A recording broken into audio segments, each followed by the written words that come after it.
Hello again, Richard at Ryden's room here. Again, not my room, but with the cool Doctor Who background. So this is basically the opener for part 2 of the End of Time, the New Year's Day 2010 episode. So in a way, this makes David Tennant the longest running Doctor because he did, 3 full series and the specials, but not counting the mini episodes like the Children Need ones. He did, not just three series and half a series, although the specials are 5 episodes an hour each. They could, part 2 is an hour 10. Those could easily come to the length of a full series. So let's say he has just under, including all the specials like the mini episodes. Let's say he had full 4 series. 2006, 7, 6, 7, 8, 9. But he also appeared in 2005 for the mini and the Christmas episode. And of course, this episode aired in the New Year's Day 2010, so that's 5, 6, 7, 10. Technically speaking, David Tennant was Doctor for 6 years. Now, still putting behind Tom Baker, I believe, did 7. And Paul McGann, arguably longer than either, because even though he only appeared in the film in 96, he was still 96 till 2005, the Doctor. Same sort of thing with Sylvester McCoy. He was Doctor for 1988 till 96. So, yeah. But of course, those 2 Doctors didn't appear in too much Doctor Who during those years. Was David Tennant. So yeah, does that make David Tennant the longest running Doctor? I suppose it arguably does. So yeah, let's jump into it. So part to the End of Time. So this is the opening shot. So the Time Lords returned at the end of series 1. Part 1. They didn't return as in come back, like out of the Time War or anything, but they appeared. And this is it. This is the Time War. So just look at the detail on that shot. It looks so much better in motion, but I'll leave it there. I don't know how copyright strikes work with old Doctor Who. I know you can, from live streams I've watched, if you like having to pause it repeatedly, you can't have too much running at once. But it's just awesome artwork. So look at, you got Gallifrey in its giant dome. You got all the crashed Dalek saucers down on the floor. You got what might be defences at those things that are at the very bottom of the screen. They might be wiring or something, and the big dome is smashed, a big hole in it with smoke coming through. There's fires on the inside. You got cracks on the top. Oh, it looks amazing, and yeah, we get to see what happens. So you got Gallifrey there. Just a quick fast forward just to this amazing shot. Rassilon, the Time Lord President. Look at the countenance, look at the Time Lord headdress. It's God, that's amazing. Now, I only watched a lot of old, some, barely any, old Doctor Who in the 90s. My friend Paul was a huge fan. He had a lot of tapes, Terror of the Autons, etc. And I never saw any of the episodes where the Time Lords are in full headdress and everything like that, but that having looked into them since, even watched those old episodes, YouTube, Google, etc., that is exactly how they looked, and it just looks so cool to get anything like that. Yeah, great stuff. So I should probably get onto the actual episode, but God, I've got an urge to fast forward through this, keep it on silent. But yeah, you got the Time Lords in the Time War trying to work out how to escape, and they realise that Earth may be their way out. Mainly the Master, who of course is right there. There.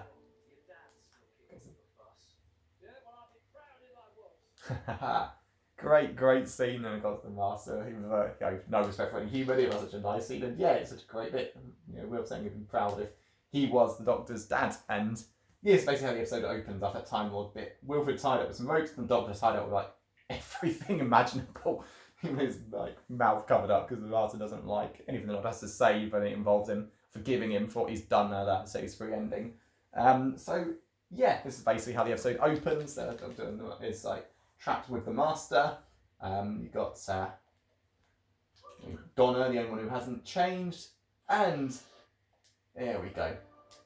So let's try and get a good shot and leave it at that, because otherwise this could go on.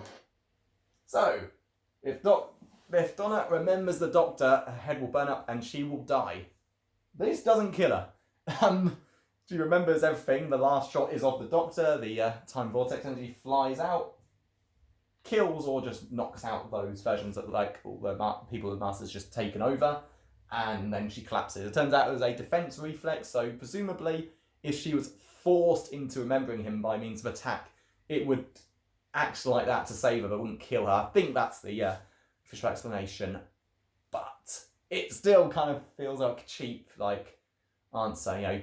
if she remembers me, her head will burn up and she will die, until she didn't. So, yeah, this is the whole Russell T Davies, way too scared to kill off companions, and it seems like a strange thing, and it's never treated as, Wilfred obviously thinks this has killed her, but like, no, it's a defence mechanism the Doctor left his best friend with. So yeah, let's get on to it. So the Master basically decides he can finally get to the source of that drumbeat in his head. The Doctor tries to convince him to let go of his plans for world domination, just see the universe, because that's enough ownership. The Master wonders if becoming a good person will end the drumbeat, doesn't know if it will. And of course isn't willing to listen to reason. It turns out those part one had two aliens who were basically cactus. Wilfred, oh my god lord, she's a cactus.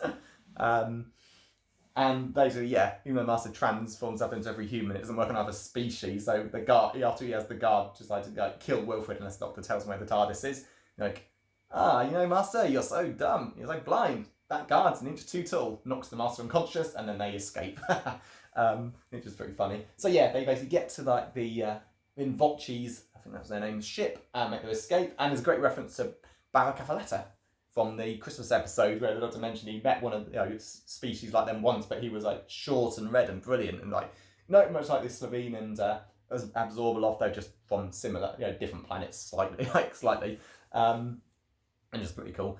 So yeah, they basically escape. They manage to hide in space, and it's a great moment throughout the night where they're trying to work out what to do next. And of course, there's more horrible stuff going on. Not only did Master transplant him into every living person, he put himself into every buried person as well. Everyone who's dead, their DNA's been changed into him, and thank God they didn't come back to life. But Wilfred talked about how his wife is buried, and he wonders, has the Master changed everyone in their graves? And the answer is yes, he has. The Doctor's face. He hasn't even thought about that, clearly. I'm sorry. And yeah, so I didn't mention in part one is Wilfred kept seeing this woman telling him he has to save the Doctor from himself, and you wonder who that woman is. She's just appearing telepathically towards him. And she basically tells him to bring his gun with him to defend, to help at the last minute. He does. Master's actually impressed with him for once, so he searches Wilfred's gun. Oh, good man. Wilfred's brought that gun along. Doctor asks him why he didn't shoot the Master himself. Too scared, I suppose. I'd be proud too, if you were my dad. Yeah, it's a lovely moment. Again, Wilfred and the Doctor got such amazing scenes together. Again, much like how Donna was so different from Rose and Martha, Wilfred is exactly the same. They're just both so very different to each other. He's very different to anyone before him, and it works so well. They escape. The Master manages to track down the drumbeat, uses 6 billion bodies to listen to the noise, try and find its source. And then this is the old time travel thing. The Time Lords have found a way to escape the Time War. They need to follow something that was in time, basically was there originally, is now outside, because like the Doctor said, the Time War has been sealed in like a giant bubble, and they just need to follow. They need a signal to escape, but something that was already there. So the drumbeat in the Master's head, they can effectively follow it as a signal, and you then have like Rassilon basically go back to the Master's childhood, put the drumbeat into his head. So the drumbeat wasn't even being driven mad from looking at like the time vortex, how much power there was. It was actually the Time Lord President putting that in his head at that moment, which is pretty damn cruel. And of course, they're then able to send a diamond out which can escape the time lock. The Master links their drum, the noise in his head to that diamond. They find it, and they just amplify the signal, and that allows the Time Lords to get through. And that's actually the worst thing that could have ever happened. The Time Lords can escape the Time Warp, but it's going to bring everything with them, not just the Daleks, everything else. So there's a great montage of what will come out here, the Skaru degradations, like mutated Daleks that didn't cut it, I guess. The Nightmare Child, all these things. It sounds pretty horrific. He sounds like hell, and Master's like, my kind of world. But it's like something that no one can survive, and it turns out the worst thing all the Time Lords are planning to rip the time vortex apart, all die but become gods in the process. They'll lose their bodies but become beings of consciousness even when everything dies around them. And it turns out that's a part of why the Doctor ended the Time War, not just to wipe out the Daleks, but stop what the Time Lord High Council were planning. This isn't every Time Lord, this isn't every Gallifreyan, this is solely the ones in the as part of the council. There's a later episode where you see where it comes back to this, and you see the soldiers have got no real contact with what's going on with the High Council. Like one of them, their general gets told that the High Council have prepared a meeting. It's like, to hell with the council. They're not any use to us. Like, all worlds, the people in charge who don't do any fighting are no use in a real battle, and that's basically what's going on there. So yeah, but the Doctor had to do it to stop the Time Lord High Council, but kill everyone in the process. And it basically ends with him, landing in the room as the Time Lords, like the 4 lead ones have been appeared. Takes Wilfred's gun. It's an amazing bit when he basically says, he remembers the Time Lords as great people. There'll be no party. The Time Lords were changed by the war, and he refuses to kill the Master no matter what. Yet when he finds that the Time Lords have found a way to come back, no hesitation, grabs the gun and runs off to stop them. Great bit when the ship is facing against missiles, Wilfred and one of the cactus man is having to shoot them down. With rockets and missiles get launched at them, and the Doctor, quite over the top but still pretty entertaining, crashes through the glass ceiling above, lands on the floor covered in blood and pain, yet barely able to stand to start with, and yet somehow he's not killed by that fall. But hey, we've seen wackier stuff in Doctor Who before, so it's fine. And yeah, you get a great moment when the Doctor has to decide, kill the Master to destroy the link between him and the Time Lords, and then the Time Lords go back, or kill the Time Lord President, which will, again, as the one who followed the link, will wreck that. And you see only 2 people in Time Lord High Council refused with what the Time Lord's master plan was. They're basically forced to come along, holding their eyes, covering their eyes like the weeping angels of old, as a testament to their shame. And yet, one of them reveals herself to the Doctor. It's that woman who Wilfred kept seeing, and the look on the Doctor's face is like this has got to be his mother. It could be anyone. It could be, I don't know, an old-time lady like Romana. It could be Susan, because she was his granddaughter from the very first series. She was still a time lady, so she wouldn't be able to live a normal life, even though she did leave to be with someone. It could be the let's say Susan. I don't know if they've ever confirmed this. Susan is the Doctor's granddaughter, but we don't know if she comes through the Doctor's son or daughter. So it could be, if he had a daughter, it could be her, but my money is on his mother. But we've never had this officially answered, which works so well. But yeah, I think most people would agree. Just the look on his face, the fact that she is the one talking to Wilfred to try and stop him from completely losing himself. And it works so well, tears in her eyes, she glances across at something. He tells the Master to get out of the way. Master realises what he's going to do. Shoots the warp star, which then sends everything back. Of course, that president is going to take revenge by killing the Doctor. There's a great bit when the Master actually acts heroic. Yes, it's out of revenge, of course, but it's still quite cool to see, realising that Rassilon has done, what he's done to him, uses all of his life force to blast him with lightning over and over and over again. And when everyone returns, he basically gets sucked back in as well. And it's just great watching him torture him to death, because Rassilon is so going to be killed and be regenerating shortly after. And yeah, it's just a great moment where it's the ending. Everyone's gone. So of course Rassilon resets the Master. He's back to normal just to spite the Master because he's such a bastard. And yeah, watching the Master's great plans just fail just like that is pretty damn funny. And basically Gallifrey would have knocked Earth out of orbit, but it all goes back, so everything is back to normal. And the great ending. The Doctor's lying on the floor, can't believe he's actually alive. And suddenly, because in part 1 he's talking about his fears of death, not just dying, which is possible if he gets killed before regeneration, and a turn left, it will kill. He can die permanently, and of course once his 13 lives are up, or even just regeneration. He's starting to view the regeneration as dying, because that version of him dies and a new man walks away, which is a interesting take. But yeah, he's just so attached to that body. Plus, he's not really been the Doctor for that long, arguably. Not compared to the old versions of him, which were alive for decades. See, this one has been 5-6 years. And he's just grey. He's on the floor. He's still alive. Can't believe it. And suddenly, it's just the moment he freezes, looks around and sees it's Wilfred on the glass. Just no one's coming. All the speculation in 2009. What's going to happen? What are these 4 knocks? It's the Master, right? Because it's this drum beat, his Time Lord heartbeat, and of course his madness and obsession. Even when the Master returns, he's banging a big piece of metal against the wall to get its attention, doing the 4 beats. Nope, it's just something that's so simple as Wilfred just tapping on glass. and no one saw that coming. It's like The Simpsons, Who Shot Mr. Burns, and apparently one person got it right. It's like this. I don't think anyone saw it was coming like this. Yeah, basically Wilfred went into that chamber. Some guy was trapped. He let him out.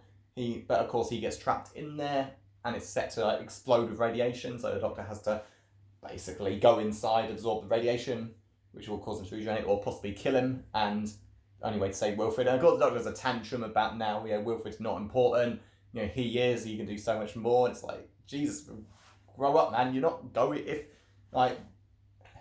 it seems like he didn't think the radiation would kill him, because to be honest, it probably wouldn't. We've seen him take much worse in Old Doctor Who. But yeah, he's acting like now life is over. He's going to sacrifice an old man. But then after he calms down, and Wilfred, it's my honour. And then saves Wilfred. Which, thank God. But you just think, Jesus, man, you can do so much more. You can in a new body. It's not going to kill you. There's a possibility, sure, but the way it was set, it's as if he didn't think it would kill him, just to make him change his body. Come on.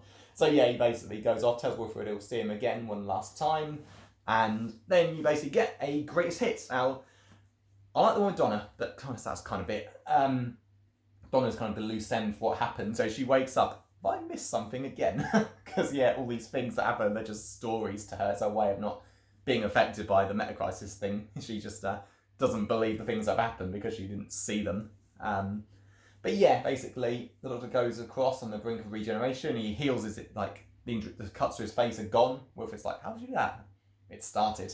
And yeah, it takes some time. He's clearly holding it back. But yeah, he takes on to see everyone, and it's just a nice enough scene. But they kind of did in series 4. He kind of saw his friends again. It's the same people this time, and they've kind of said goodbye to him. But yeah, only Sarah seems to have an idea of what might be happening. But yeah, he just sees everyone again. Luke's on his phone, like all of us, not paying attention, about to get hit by a car. The Doctor pulls him out of the way, leaves, waves goodbye to Sarah. You get the feeling she has an idea that something's happening, because of course she knows about regeneration.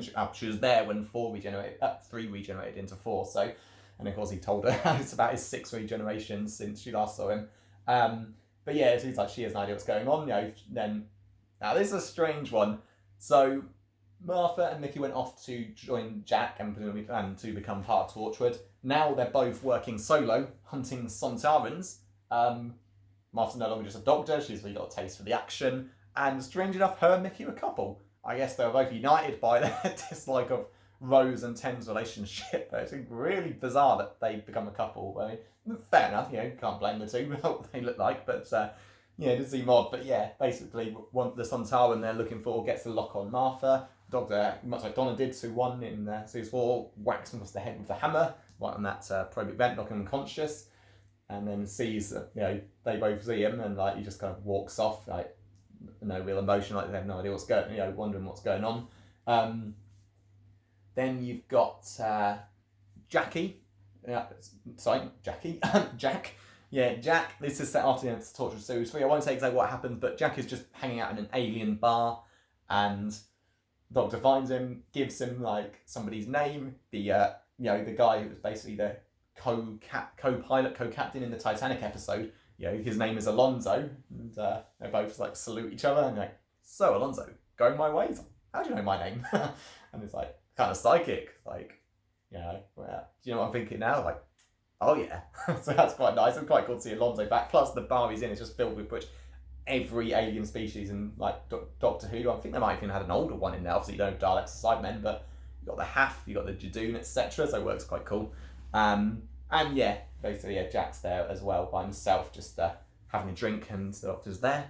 Gives him someone's name and then leaves. Yeah, of course, before that you had Donna. The Doctor showed up to give Donna's family a wedding present, and God, this is just lovely. So he basically says how he doesn't have any money with him, but he went back in time and borrowed £1 from the loveliest man, Geoffrey Noble. And Sylvia's he's just really overcome with emotion. Have it, have that on me.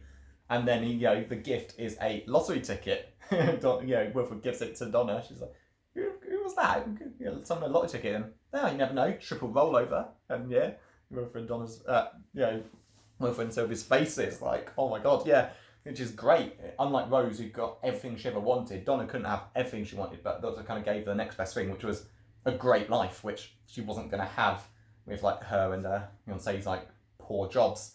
And yeah, it's just amazing. I mean, he did that, and the reference to Donna's dad as well is great because he was in the wedding episode.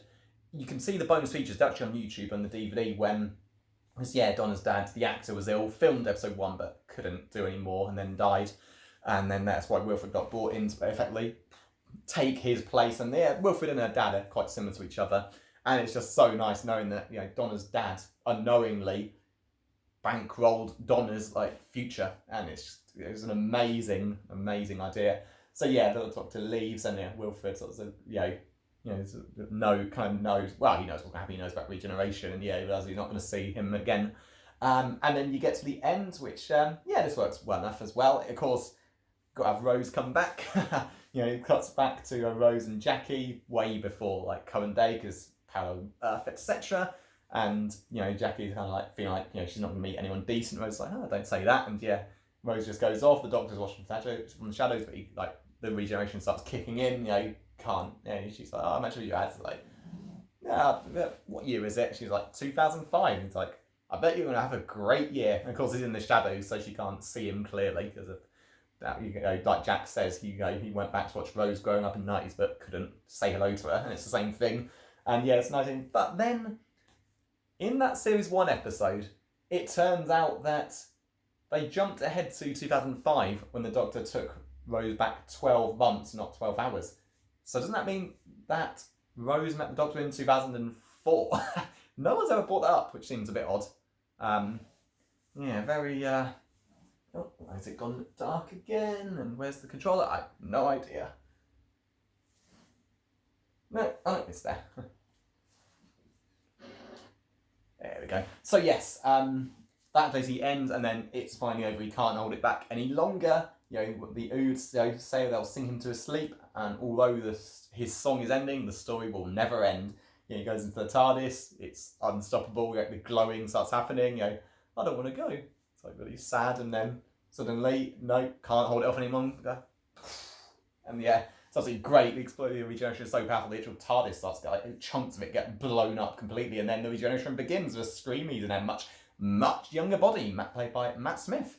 Not only is Matt Smith at the time 27, the youngest actor to ever play, and he just looks so much younger as well. And it's a new era. Also, new showrunner, basically new production team. Stephen Moffat, starting with the first dialogue, is the new writer now. And so after Dave Tennant's last year, which filled with complete misery and him being on his own, we've got a completely new start. So I absolutely loved the introduction to Matt Smith. It's great, the usual wackiness of the regeneration, where he's like checking all his body parts are still there, checking his hair, and still not ginger, which is great. He really wants to be ginger. Wow, it's quite a long video, 23 minutes. But hey, there's lots to talk about. It was the ending of the Dave Tennant era, so really good episode. Loved the use of the Time Lords coming back, and Gallifrey, seeing how far the Time Lords have gone from what they used to be. And the Time Lords were certainly never evil in the past. The Doctor just didn't agree with their policy of not getting involved in events. But now they're going to watch the entire universe destroyed completely, so they can basically ascend to become gods. Is that even possible? Is Rassilon just massively deluded? The Master's great, better than ever, because there's a lot of just karma stuff going on. Great special effects, great ending with what is clearly the Doctor's mother, effectively giving him the idea of what to do. Don't kill anyone, but just send everyone back, including herself, which is so sad. The ending, I feel like it's pretty unnecessary to have him see everyone again when we pretty much had that in Series 4's finale, but there's the end of it. I'm not surprised they did it. A later episode, adventure of the episode of the Sarah Jane Adventures will also shed a bit more light on that it wasn't just those people he saw, which is pretty cool. There were others. So, on to the new era. Which I actually started watching yesterday, so I'll actually try and get these vids uploaded as I'm watching them, because I've fallen way behind, which I apologise for. So, till next time.